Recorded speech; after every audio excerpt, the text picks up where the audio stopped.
On this episode of Inside Boxing Live, we have a jam-packed show to get to. We will break down what we saw last week from Artur Beterbiev, his big stoppage of Anthony Yarde. Will he fight Bivol? There's two big fight cards this weekend, one on ESPN featuring Emmanuel Navarrete, and then a all-women's card featuring Amanda Serrano, Alicia Baumgardner, Scott Nicholson's on the card. That's over on DAZN. We'll also get into this saga here between Golden Boy, Bud Crawford, Alexis Rocha situation. Here we go.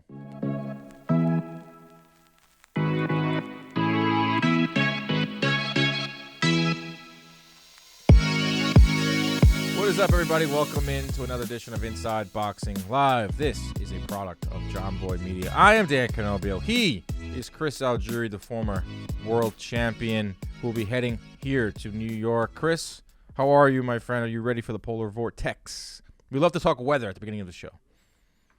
I was unaware of the polar vortex. I still don't know what that is, but you said that as soon as we started talking, if I was ready for that. If it has to do with cold, then no, I'm not ready. I'm never ready for cold. It's going to be cold this weekend in the Garden. There's a fight card at MSG over on DAZN Saturday night. Amanda Serrano facing Erica Cruz for Undisputed at 126. Alicia Baumgardner fighting Elhem Mekhaled, that is Undisputed at 130. Scott Nicholson is on the card. She was here this week at John Boy offices. Friday night, Emmanuel Navarrete and Liam Wilson. You'll be on the call with Matchroom and other JM employee, Justin Shackle, correct? Yeah. Me and the Shackle are going to get after it on Saturday night. We're excited to be working together again. I always love coming to New York to work the shows. And on the undercard, friend of mine is fighting. Avril Mathy is fighting Ramla Ali, which I get to call that fight. It's a good 10-rounder to close out the Before the Bell series. So nice. Something else to look forward to. Yeah, she's fighting Ramla Ali, who is known, made some history last time fighting in Saudi Arabia. First woman to do that. So that's a pretty good weekend of fights. Before we get to boxing, see Tom Brady retired? Oh, I did not see that. He's done. See, guys, you should come here for all your news because I do too. I don't hear anything. I'm in my bubble. I'm in the gym. I'm training. I'm working. I'm doing whatever. I'm researching fights, so I get to talk to you guys about stuff. Yes. And then I come here and I learn everything about everything else that's going on because apparently I'm in my boxing bubble. Tom Brady retired, and I think a lot of boxing fans can relate to this. Your favorite fighter retiring numerous times. Like you're still you're not officially retired yet, right, Chris? No, I've never retired. I've never said I retired. People thought I was because I was out of the ring for a while, but I've never been the guy who retired and came back. But I have had very long stretches of being off. But there's it's a relatable thing, like where Brady retired last summer and came back, and Floyd's done that a million times, Pacquiao's done it a million times, Mike Tyson, Vander Holyfield, Ali, everyone has had time. Sugar Ray Leonard. It's like a tradition in boxing because they don't know when to step away. But Brady's done. Yeah, and money has a magnetic force. Money, fame, attention. Yeah. Right? A lot of that. I just put this together. These were the world champions the last time an NFL season was played without Tom Brady.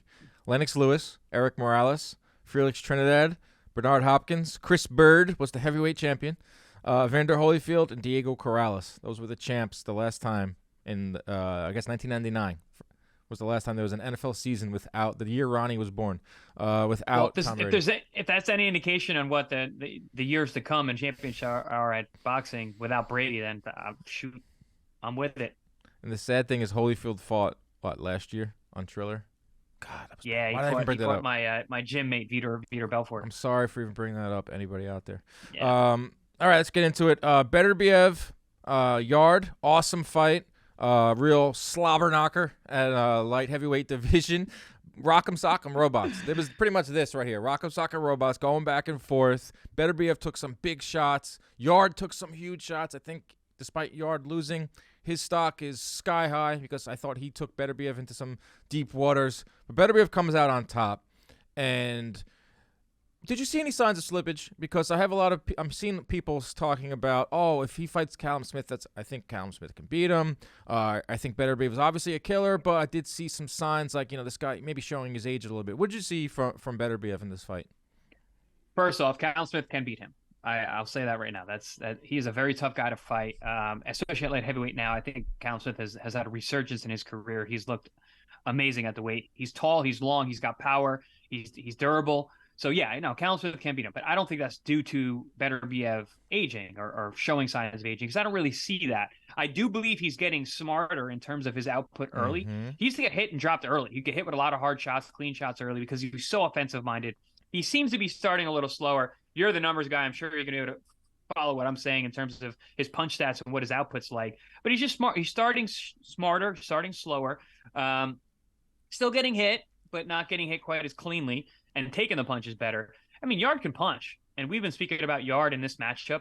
I don't necessarily think it was so much Beterbiev slipping as it was Yarde fighting a very good fight and fighting, probably above the potential that we've seen recently, or maybe fighting closer to his actual potential, because the guy is very athletic, he's very strong, he's very explosive, and he's shown durability.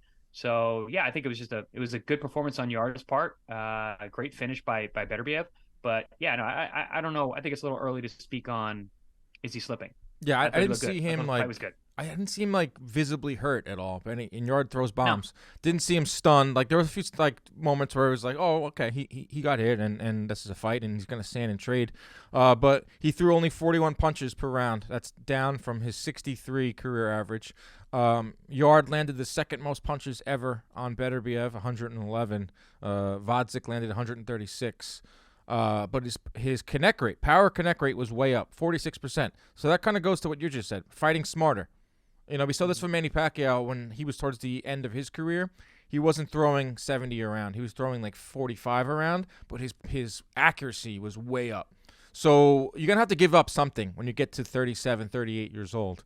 So if Beterbiev's going to give up the 70 punches around and he's going to lower it down to 40, 45, that accuracy is going to be even higher, which is kind of scary because does anyone have harder punch than him?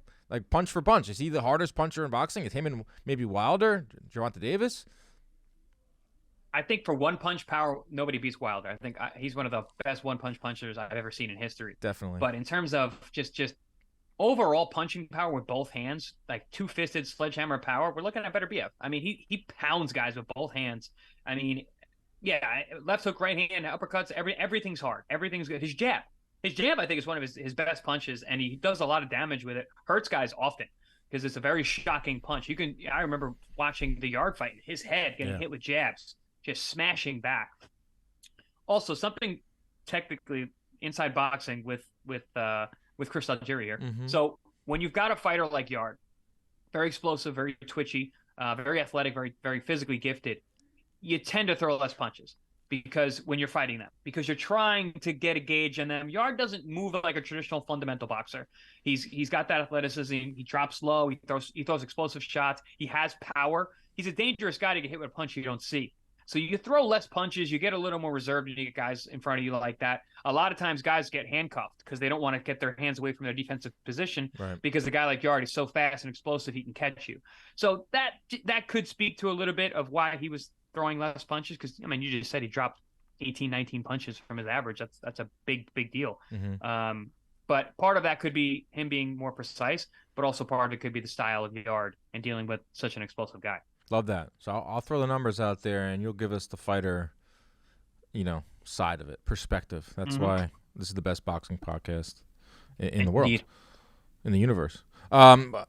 Quickly, it goes towards Beterbiev-Bivol, and that was the talk after the fight. I tweeted out that I think it's the best fight you can make in boxing. Got kind of ripped for that. Like a bunch of people responding to the normal, Inoue Fulton. What about Inoue Fulton? What about Haney Lomachenko? What about Spence Crawford? I don't know where you stand on this. And it's just like you really don't have to rank these, but that's something that boxing fans do. We always ranking or always, putting one against the other.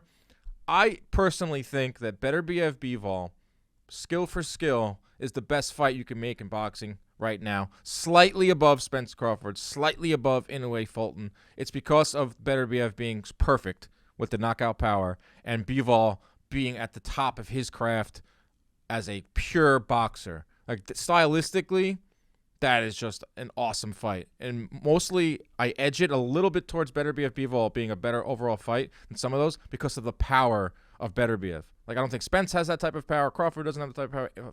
Inoue does, but Fulton doesn't. So that right there, it's slight edge. Where do you stand?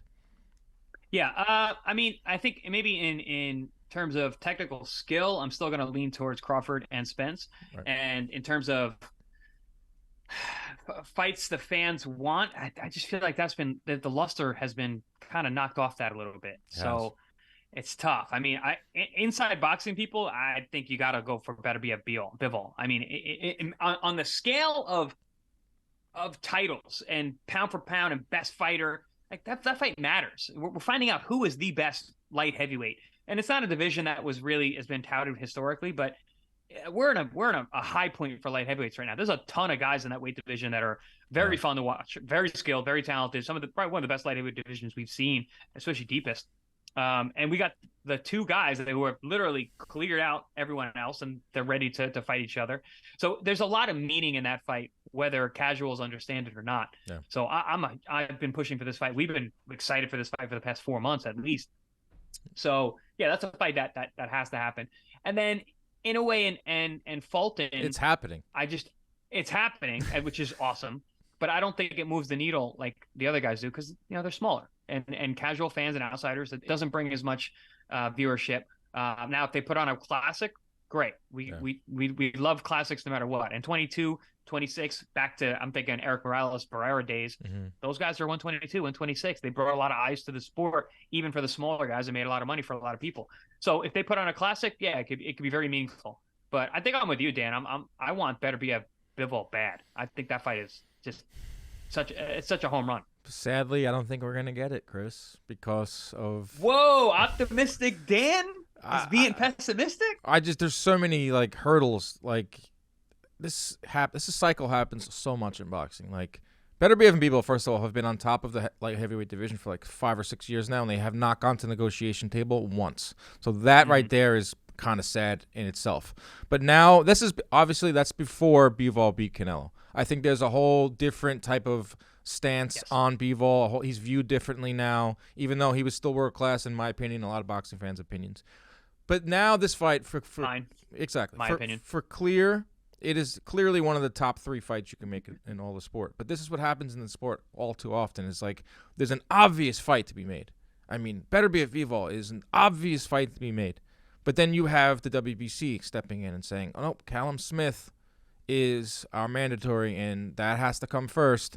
And then you have the WBC also saying, we will not sanction Russian fighters because of the conflict in the Ukraine. Keep in mind, they just sanctioned Beterbiev, who is Russian, but lives in Montreal. Also keep in mind, Dmitry Bivol lives in California. So it's just boxing. Getting in the way of another big fight happening. The fighters are saying they want it. Hearn has talked about wanting it despite, having Bivol and despite having Canelo, and we know that fight probably will happen sometime in the fall. But I just don't see a time frame in the next year where Beterbiev-Bivol happens. Boxing is such a minefield between governing bodies, promoters, networks. How do we even make these fights happen? It's ridiculous. There's so many ways, for things to go wrong in this. I don't know. I'm the deeper I get into the sport, the grosser I feel, the more I need to shower. But it is what it is. It is. I know. It's just like it's the same cycle every time. It's like the hysteria after Beterbiev's win on Saturday, and the clear opponent for him, an undisputed fight with Bivol. It's just right there. But Callum Smith. There's 4 different organizations. And he's a good fighter. He's not doing anything wrong. He wants his crack at it. And Callum Smith versus Beterbiev will be fun, but it's not the fight we want. It's not the fight we're clamoring for. No. And if I'm Bivol's manager, I'm going for the Canelo rematch because that's the biggest money to be made in a fight that I think he's going to win, and he's going to win, I think, handily. Beterbiev is probably a more dangerous fight than Canelo at this point.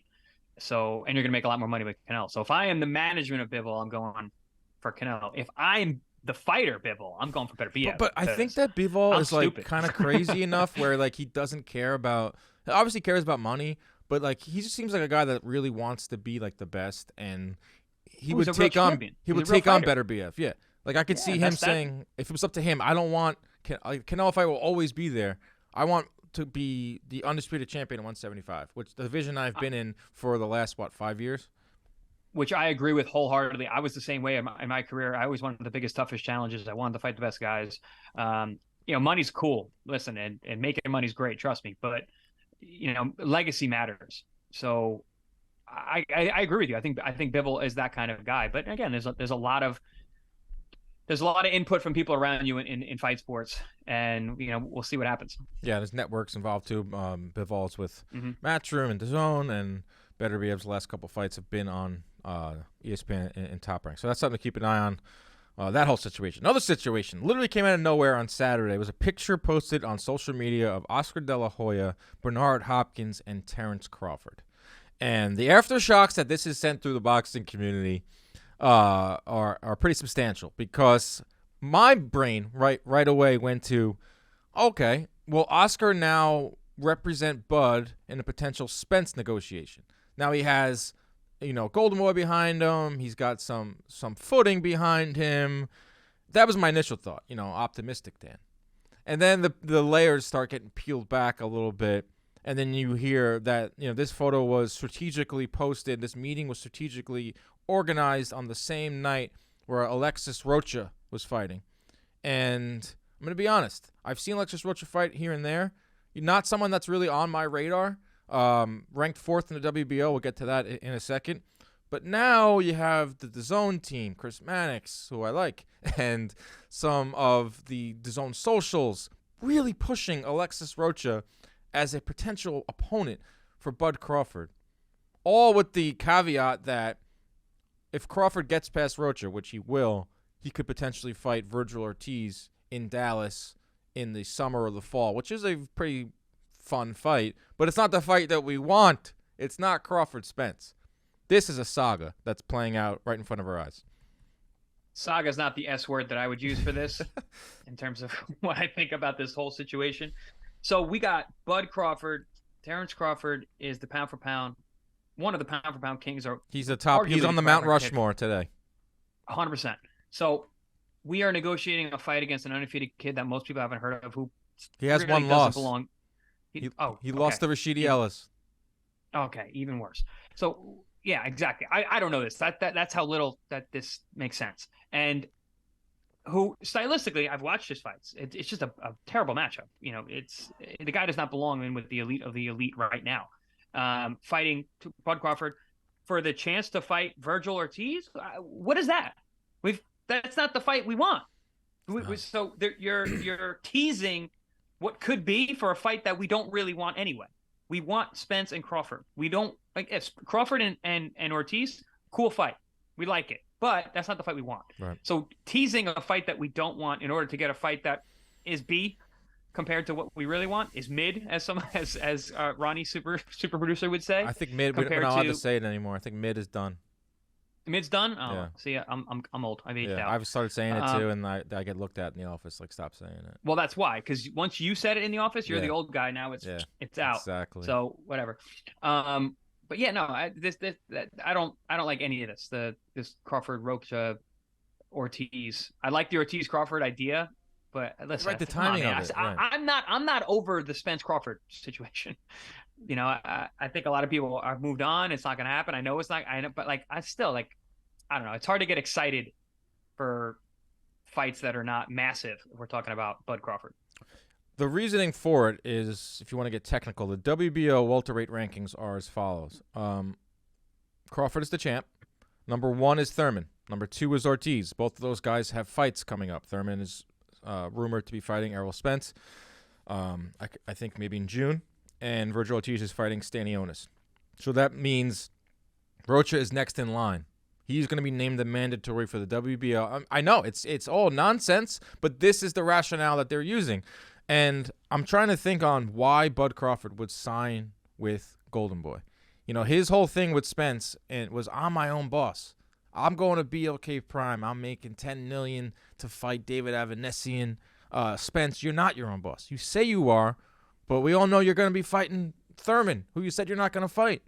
So therefore, that makes, I think, Bud look silly, because now he does have a boss. It's going to be Oscar De La Hoya, and you're going to be fighting Alexis Rocha, and I think that the Ortiz fight would be like insurance if they don't get the Spence fight. Because that's what I think how Oscar's looking at it. Oscar's looking at it as, we'll have him fight one of our guys in Rocha. That's an in-house Golden Boy fight now. It can propel Rocha if he puts on a good performance. Easy fight for us to make. Obviously, the next fight would be a fight with Ortiz should he get past Stanionis, which is not easy. Or Oscar says, you know what? Now I can go to the drawing board with Bud for a Spence fight. I can see why Golden Boy would do this. It makes sense from Golden Boy's standpoint. Don't think it makes much sense from Bud's standpoint. Like, why didn't Bud sign a 2-fight deal with PBC? If he really wants a Spence fight, unless Golden Boy's giving him like an insane amount of money. I don't know the inside deals there, but you would think that Crawford would sign with PBC on a 2-fight deal to make the fight even easier to get with Spence. Well, the moves that Bud's making are money moves. He's not making the path to the Spence Crawford fight easier. He's not making legacy moves, you're saying. He's making money moves. Right. He's making money moves, not legacy moves. So his last fight, the Black Prime, listen, we all know that Black Prime wasn't going to be able to pay $10 million multiple times a year for these kind of guys. So he didn't really have a leg to stand on there after that one fight. He took that one off. I get it. I've done the same thing with some of these new promotions that came into town, throwing a bunch of money around. You get it while it lasts. Yeah. That was that situation with Bud. So he's got to move on from there. So why would he sign with Golden Boy? Obviously, it's money. Because if you really wanted to make the Spence fight, just like you said, you do a 2-fight deal with PBC. But Oscar's probably offering more money. Or Crawford is thinking longer term, I can do this and then do that and make the money compounded on both ends. But we'll see how it plays out, but definitely money moves, not legacy moves. He already told us, like, straight up, like, if I retire today, I'm in the Hall of Fame. I'm a 3-division world champion. I'm happy with my legacy. That's fine. That's him. But, like, the fans think otherwise. But, yeah, I could see why Bud would do this, too, because he fights Rocha, gets paid handsomely. He has the Ortiz fight in his back pocket. He could fight Ortiz and maybe win that one, maybe not, and then can always go back to Spence next year, which is insane. Because I said if this fight, Spence Crawford, didn't happen in 2022, I thought it was a failure. Now we're looking at 2023 not happening, and now we're going into 2024. Bud's like 38 at that point. Definitely not going to be at 147. I'm so tired of talking about this fight, but also like this threw like a wrench into everything, and now having Oscar involved and Bud going to Golden Boy and what it all means. And so now Thurman is fighting Spence and Bud is fighting Rocha. It's just like, Just like, and we spoke on both of these enough. Let's want to move on. Move on. All right, let's move on. Moving on to fight previews, fights that are actually happening this weekend. Chris will be on the call from Madison Square Garden. A big night for Undisputed. Amanda Serrano versus Erica Cruz for Undisputed. Alicia Baumgardner, Ellen Mechalid for Undisputed as well. We'll start with Serrano. I think this card for Serrano and Baumgardner, these are history book fights for them. These are a chance to become undisputed in their respective weight classes, but I still think their biggest tests and their biggest money fights are still to come out there. With Serrano, it's obviously the rematch with Katie Taylor. I know for a fact she's been hounded about that all week here in New York. She actually tweeted it like an apology to her opponent, saying, I'm sorry, all the questions are about Katie Taylor. I'm not looking past Erica Cruz. And then obviously with Alicia Baumgardner, it's the rematch with Michaela Mayer, who she narrowly edged last fall. But we can go to Serrano. Excited for her to get this, like to go for Undisputed 126. She'd be the first fighter, male or female, to be undisputed at 126. Which is kind of cool. In the 4-belt era. Very cool. The 4-belt era. Cool. There's a lot of caveats there, but it's cool. She's fighting Erica Cruz, who has the other side of the belt, has been a champ, has defended it 3 times. First southpaw that Serrano has ever fought. I think that's kind of interesting. 14 years of fighting, never fought a southpaw. Maybe, obviously, sparred a ton. First southpaw she's ever fought is Erica Cruz. Should be a good one. That's very interesting. I want to see what Serrano has left in the tank. She's had some grueling fights the last 3-4 years. We'll see if age, Father Time comes for everyone. We'll see how Serrano looks. I'm not looking past Erica Cruz towards Katie Taylor. I think Cruz will give her some good rounds.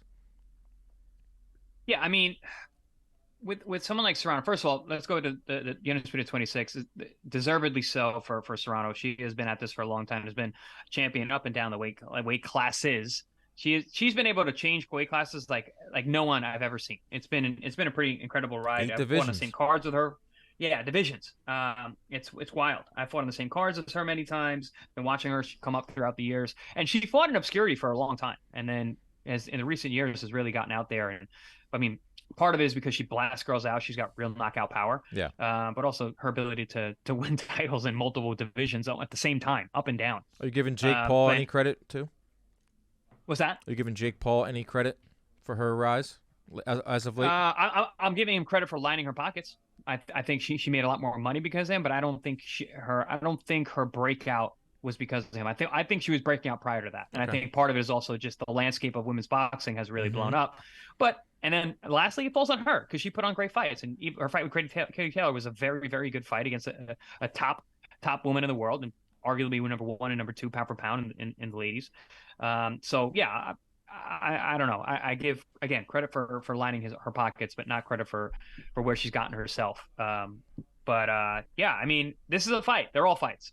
World title fights are all tough, but Serrano, even at her advanced stages of her career, she's got a different kind of power.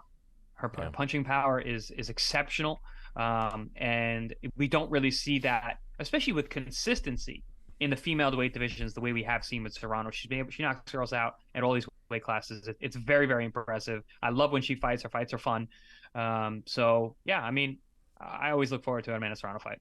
Honestly, she's a beast. There's no doubt about that. Her and Katie Taylor are my favorite women to watch fight. I hope they fight next. Yeah, they better. I'd be a big mistake if they don't. I mean, it's the biggest money fight for them. She throws 67 punches around Serrano, and keep in mind that's 2 minutes. So that's equivalent to 100 punches around, lands 21 punches per 2 minutes. Those are both number 1 in all of women's boxing. But I talked about maybe a little showing signs of slippage. Her output is dropping a little bit. She's getting hit more. Her last 4 fights have gone the distance. And she racked up 30 KO wins in her first 42 fights. Her last 4 have gone the distance. Obviously, one was Katie Taylor, and Katie Taylor was almost knocked out in the 5th round. Yeah. That's why I'm taking Serrano by decision. You can get that for minus 140 right now on DraftKings. Cruz is tough. I watched some tape, and out of Mexico, she's WBA champ. She took the belt from Jelena Mrdjanovic, who was a good champion. She defended 3 times, but she's never fought anyone like Serrano. Like Serrano, I think has 14 world champions on her resume, and Erica Cruz has 1. So I mean, there's going to be such a difference in experience. Serrano's fought on the biggest stage possible, that fight with Katie Taylor. But I do think it will go the distance. I do think Cruz will have a good performance. And we'll see. We'll see if Serrano still has that motor and that punching power in this fight, because I think everyone wants to see the fight with Katie Taylor next. Like, this is for history, like I said. The next fight is for money, and the fight that everyone wants to see, if it happens in Ireland, if it happens back at the Garden, that's still going to play out. Yeah, well put. I mean, I don't really have much to add to that, but I'll be there firsthand. Hey, partner, when you're on, man. What am I gonna do? I'm not gonna try and steal the show. I'm feeling good this episode. I'm not gonna fight you. I'm not gonna fight you for the mic. No, I like that. Yeah, good fight. Alicia Baumgartner, Elam Makhaled. Baumgartner's a huge favorite in this fight. Everyone wants to see her fight Michaela Mayer. Makhaled she's busy. Baumgartner is not. Baumgartner sits down on her shots. We've seen how she fights Mayer. She might have given away some rounds early by not throwing a lot of punches. That's just her game, though, right? Her game is I'm throwing 30, 35 punches for 2 minutes, and I'm going to sit down on my shots. I'm going to be in and out with my athleticism. And I fully expect Baumgartner to win this fight. Yeah, I do too. I mean, anything can happen in 2-minute rounds. But I don't know. I think Baumgartner is riding very high. This one thing about when you win a title, I think everyone does. Gets better a little bit. Some get a lot better. And I think for Baumgartner, a lot of it, because she has the physical gifts. She's ran around boxing a very long time. She's got a great coach. And now she's just kind of believing in herself. And she's got that momentum. She's got that confidence, that self-belief. That goes a long way when you got the straps around your waist and you're looking for another one. So, yeah, it should be really a showcase for Baumgartner. She is really confident, and showcase, which is weird because it's also an undisputed fight. But Mekhaled lost her last fight to Delphine Persoon. Like it's supposed Who's to be very good. It's supposed to be Delphine's Persoon versus very, Baumgartner. Yes, yeah. And it was originally supposed to be Choi versus Baumgartner, but Choi has been the champion for like 9 years and has 8 defenses, and is a champion in recess. Like, remember Mayer and Baumgartner were both chasing Choi because they wanted to become undisputed first. And they were like, all right, Choi, they went to the negotiating table like 3 or 4 times with Choi. Pretty clear she doesn't want to fight any of them. So finally they made a good decision, and we're like, all right, you're a champion in recess. Go over in the corner. And now Baumgartner and Mayer will fight. But it's just funny how that all works. Like, Mekhaled lost to Persoon last fight, but now she's getting an undisputed title fight. Yeah, well, I saw Choi fight a journeyman. I called the fight a few years ago, and I was like, this girl can't hang with any of these top girls. And Michaela was gonna chew her up. Baumgartner would too. So it makes sense why she didn't want that fight. But I mean, the way people are looking at this, it's like, this is like you said, this is just a legacy fight. We're adding that extra belt so we can get a true undisputed, and then the next one will be the big one. Baumgartner there was like rumors of her potentially fighting Katie Taylor, which would be an in-house matchroom fight if the Serrano talks somehow don't turn into a fight. I'd be shocked if Serrano doesn't fight Katie Taylor next. I think that would be a massive mistake on both their parts because their money is there. Eddie has come out and said that Croke Park it's not really like financially it might not make sense. But it's fine. Move it on somewhere else. Do it at the Garden again. That's where I think the fight should be anyway. Yeah, you said that from the beginning. I like it over there, but you liked it over here. Which, listen, that doesn't hurt us. As long as it happens. Yeah. No, it's good for boxing if it happens, and it has to happen.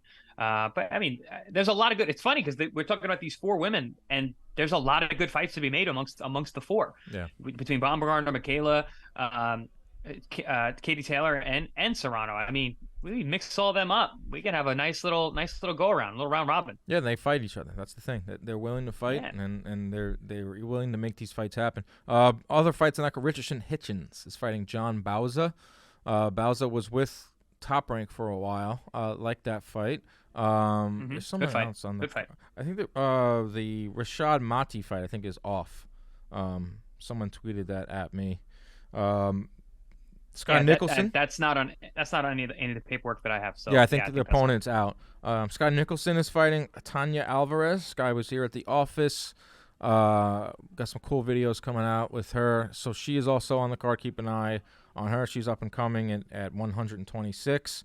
Then over on ESPN, Friday night on ESPN. This is kind of a bummer because it was supposed to be Emmanuel Navarrete versus Valdez, which would have been an awesome fight. Valdez got hurt. The winner, Valdez is getting the winner of this fight. It's Emmanuel Navarrete versus Liam Wilson. This is for the vacant title at 130 pounds that was vacated by Shakur Stevenson when he moved up to 135. Navarrete fighting at 130 pounds where I think he belongs. The guy is huge. He eats a lot in between fights. I can see him one day going to 135. But for now, he's at 130. Wilson, no one knows much about Wilson. He's an Australian fighter. He's tall. He's 5'9". He has length. He has a really, really good left hook. I could see him landing that left at some point in this fight only because Navarrete is so awkward. His footwork is so strange that he puts himself in bad defensive spots. And I can see Wilson landing something, but I do think Navarrete will wear him down and Navarrete will win late. Yeah, I've called a few of Navarrete's fights, and yeah, awkward is definitely the word, but man, he's got power. He's physically strong, and he's just, even though he's awkward and he gets hit with shots, he doesn't get hit that clean. He rolls with the shots very nicely and just kind of makes punches just miss and takes a lot of the brunt off the shots and comes right back. Fun guy to watch fight, even if it's not the prettiest thing in the world, but he goes after knockouts. He's trying for it every single round. He throws with bad intentions. You can see it on his face. He's a great TV fighter. He's punching. Great TV fighter. He's a character too. Having fighter meetings, he's funny. He's aggressive. He's confident. So I like Navarrete fights. I like you said. I don't know much about this Wilson character, but I'm sure it'll be a fun fight. Any fighter that like blows up in weight in between fights, that's like code word for this guy enjoys life. Party. Yeah, this guy's a wild man. Yeah, exactly. Like Durant, yeah. Like getting huge in between fights, or Ricky Hatton. Arturo Gatti. Gotti. Ricky Hatton. Yeah, these are guys that, like, when I hear that, I'm like, Wildman. I'm hearing that, I'm like, oh, it's probably not good, obviously, for your career, but it means that, But like, let's go hang out. Yeah, you're having fun. I would want to go hang out with Manny Navarrete in Mexico. I'm here for a good time, not a long time. We'll see what's going on with him. Take a look at the 130-pound rankings. It's a division that is kind of wide open because Shakur Stevenson leaving. Valdez, I still think's a player. Hector Garcia, who lost the tank, still has his title. You got Joe Cardina. Oshaki Foster is fighting Ray Vargas for the other vacant title this year. So that's what's going on 130. That's going to shake out. It's always nice when the belts clear out and we can see someone else emerge, even though none of them are on the even close to the same level as Shakur Stevenson. But if you're looking to put some money on this fight, I have a parlay coming out at the end of the week. I'm actually red hot this year. I know that's hard to believe. I've won all my bets this year, boxing. Last week I had Beterbiev 7-12 knockout. Had some people, I put it on Twitter, I had some people saying, no, you're wrong. He's going to blow Yarde out. And then it was like plus 200. Like, I made a pretty good amount of money on Beterbiev winning in the second half. Hey, Dan, can I borrow some money, man? My DraftKings account is looking nice right now. Yeah, it's looking flush. It's looking flush right now. Yeah, so I'm putting some money down on the Serrano decision, and then I'm parlaying it with Navarrete Wilson over 7.5 rounds. I think Navarrete hasn't shown one punch power to me. He's shown he doesn't get guys early. Matriculation. He beats you down. Yeah, he's a matriculator, and Wilson's tall. He's got a pretty good jab. He could maybe last in there. In the second half of the fight, I could see Navarrete taking over. And also on this card, too, Chris, Arnold Barboza versus Jose Pedraza. Good fight. I love that fight. I like that fight a lot. That's a good fight. How about you fight of the weekend? Potentially, yeah. That would be my leading fight of the weekend fight because it's just a good fight timing wise. It's a good fight skill set wise. You got Barboza, who hasn't really been tested yet, but has been under the radar, coming up with solid wins. Everything about Barboza is solid. Mm-hmm. Hasn't had any of those breakout fights yet. Hasn't had any names yet. This would be his first name. He's fighting Jose Pedraza. Pedraza's in his third weight class at this point, although has been doing very well at 140. Definitely not the same guy he was at 30 and 35, but still a very, very good fighter. And it's the timing wise is interesting. Barboza's on the way up, Pedraza's on the way wherever, and I think, and even stylistically, I think Barboza's much bigger, physically strong guy, not a huge puncher, and you got Pedraza who is very durable, very experienced, and his nickname is the sharpshooter, a sniper rather. So he is a sharpshooter. The guy. He doesn't have a big punch, but he hurts guys because he's that sharp of a puncher, and he's very accurate. So I'm really curious to see how Barboza can deal with a veteran like that. Yeah, this is the Teofimo Bowl, maybe. Like, Teofimo was supposed to fight Pedraza. I think Pedraza got hurt or something. Barboza's been calling for Teofimo for years. Teofimo looks like he's turning down the Prograis fight. Prograis is like... That's a situation that's pretty showing the boxing side of business too. It's like, who else turned? Jose Ramirez turned it down first because of the split is so low. It's like 25%, and his manager Rick Mira, that guy's insane. But but he knows the boxing, and Ramirez has turned down the fight with Prograis because the percentage is way too low. Turning down title fights, and Teofimo looks like he's turning down a title fight with Prograis, because he's not accepting 25%. I understand that from a fighter standpoint. Like, you got to make as much money as you possibly can. Jose Ramirez can fight in California, his hometown, and make way more than that. But you're not fighting for a title. Like, you're losing your spot in line. Yeah, but Dan, who's Prograis gonna fight? Inside boxing here, 25% is crazy. It's really low. And listen, and this is where the inside boxing comes in. You take 25. You're stuck at 25. If you take low money, you're known as a low money fighter. Yeah, but isn't it different though, because it's a purse bid? It's kind of like, here it is, set in stone. This isn't like an open negotiation. It's almost like Prograis has earned that right with the purse bid. where he gets 75%. If you show yourself to take low money because of an opportunity, I've done this. You're gonna fall into that price range. It's really, really tough. You got to have a really, really savvy management, and sometimes it pays to let it linger a little bit. I mean, I did it in my negotiations for my Pacquiao fight. Made me a lot more money by doing it, but yeah, you got to be really careful with this kind of stuff because you don't want to get pigeonholed as a guy, as an opportunity guy. Okay, cool. That's great, but you listen, we're prize fighting, guys. You got to make money, and 25 is crazy. I think I agree with you, but I think it's a little different because it's like almost like an arbitrator coming in and ruling. But I know what you're saying, and it's just crazy because pro grade can't get a fight now. These are two guys that have now turned it down because of the money, but that's what's going on at 140. Barboza, Pedraza should be a fun one. Should be a nice little fun weekend of boxing. These aren't huge names. The whole month of February has solid matchups, but no real star. Later on in the month, Jake Paul is fighting Tommy Fury. They got in the ring before of the Beterbiev fight. I'm excited for that fight. I'm excited. We'll get to it later on in another episode. I'm very excited for Jake Paul, Tommy Fury. I don't care who knows it. I will scream it from a mountaintop. I don't think it's gonna happen. But okay, yeah, I don't think you have Mike Perry. I think it's gonna be. I think it's gonna be. What is it? Platinum Mike will be flying with the crew because if Tommy Fury doesn't show up, Platinum Mike Perry is stepping in, which is just hilarious. He's a wild man. Hilarious. Mike Perry. Yep. Yeah. That's he's way outgunned, but he's a wild man. Some other prospects on the cards this weekend. Keep an eye on Emiliano Vargas. He's the son. I like that kid a lot. He is the son of Fernando Vargas. I know Fernando Vargas has 3 sons that are pros, but this is the best one. This is the blue chip prospect that Top Rank snatched from Triller and all that. This guy is the goods.